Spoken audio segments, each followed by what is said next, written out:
So Jim Elvidge is here, and we're talking about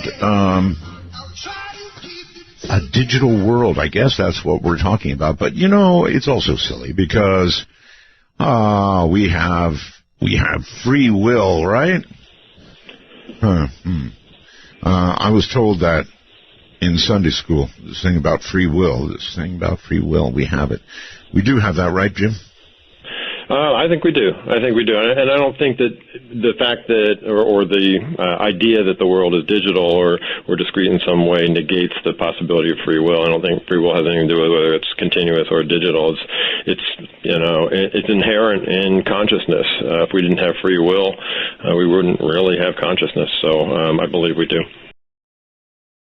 I hesitate to use the word simulation because that implies digital construct. Yeah, digital construct, exactly. I think it's a better way to describe it. Yes, well, maybe.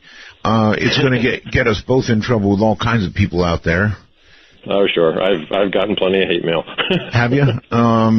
Because, of course, this could be a digital construct of, you can imagine anything.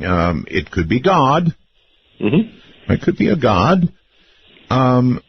But then we get to this point where here we are in modern America, and we're getting very close, I think, to something that approaches artificial intelligence. I mean, if we get there and if we keep increasing technologically as quickly as we have been in, say, the last 50 years, it won't be all that long. We'll be able to create a world ourselves. But boy, what a lot of questions would go into that, sort of like a super second life or something, where you've created an entire world, but you've got autonomous beings walking around in it thinking, as we think, that we are acting with complete free will. Yeah, and I think that's where this whole theory gets really interesting, because in my belief, there's another half to the idea. We talked about the digital nature of things, but then there's the consciousness as the source of everything, as opposed to an artifact of a complexity of a computational system, like the artifact of a brain. I think consciousness is primary. It's not something that's an emergent property. So.